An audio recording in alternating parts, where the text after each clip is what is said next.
যে স্ট্র্যাটেজি বা যেভাবে আমি সেট আপ করেছি, কেউ গাড়ির উপরে বসে হাত নাড়ায়। আমি ফজর থেকে আসা পর্যন্ত মসজিদে যাচ্ছি, ফজরের নামাজ পড়ে সকল মুসল্লিদের সাথে কথা বলছি, জোহরের নামাজ পড়ে মুসল্লিদের সাথে কথা বলে কাঁচা বাজার একটু ঘোরাফেরা করি। তো মসজিদ থেকে যখন বের হয়ে টুপিটা মাথায় থাকে, এবং মসজিদে তো টুপি পরে নামাজ পড়তে হবে। এবং আমার মসজিদে গেলে অনেকে বলে যে হাজি ভাইরে আমরা টুপি পরাইয়া দিচ্ছি, আপনি টুপি পরেন। ইমাম সাহেব বলে যে টুপি পরে নামাজ পড়েন। এখন আপনারা যখন শুক্রবারে নামাজ পড়েন তখন তো টুপি পরেই পড়েন। এবং ওই মসজিদ থেকে বের হওয়ার পরে ক্যাম্পেইনে আমি তো সাথে সাথে টুপিটা খুলে ফেলতে পারি না।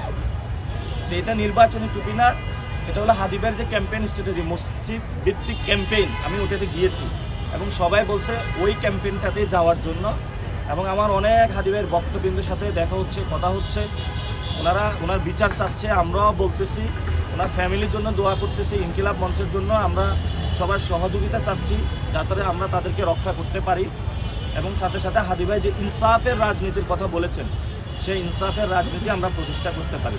আপনারা জানেন আমাদের একটা আজাদি পদযাত্রা চলছে, আমাদের এখানে সাংস্কৃতিক গোলামি রয়েছে, অর্থনৈতিক পরাধীনতা রয়েছে, রাজনৈতিক পরাধীনতা রয়েছে। এসব পরাধীনতা থেকে মুক্ত হওয়ার জন্য আমাদের আজাদি পদযাত্রা চলমান আছে। আমরা এই কথাগুলো মানুষকে বলছি যে আপনারা ইনসাফের রাজত্ব কায়েম করুন, অর্থনৈতিক, সাংস্কৃতিক, রাজনৈতিক যে পরাধীনতা রয়েছে সেটা থেকে আমাদের আজাদ পাইতে হবে। এবং আমরা একটা নতুন বাংলাদেশ গঠন করতে চাই।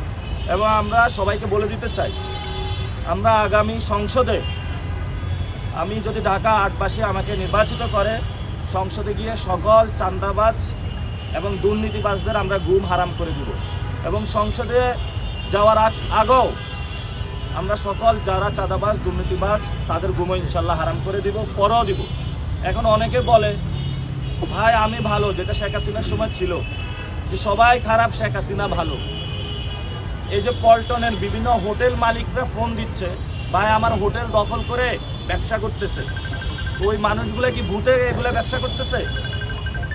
আমরা বিভিন্ন পল্টনের যে হোটেলগুলো দখল করে, বিভিন্ন দোকান পাট দখল করে যারা এই ধরনের কর্মকাণ্ডগুলো করছেন, আমাদের কাছে নাম আসা শুরু হয়েছে। আমরা জাতীয় একটি হটলাইন চালু করব চাঁদাবাজি রিপোর্টের জন্য, দুর্নীতিবাজ রিপোর্টের জন্য।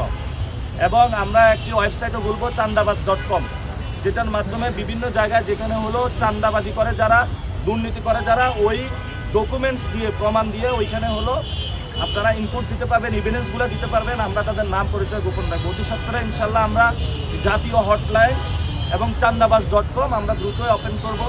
তখন আমরা প্রমাণগুলো নিয়ে, এক গাদা প্রমাণ নিয়ে ওদের মুখের উপরে গিয়ে আমরা বলবো এই হলো প্রমাণ, আপনি রাজনীতি এখন ছেড়ে দেন।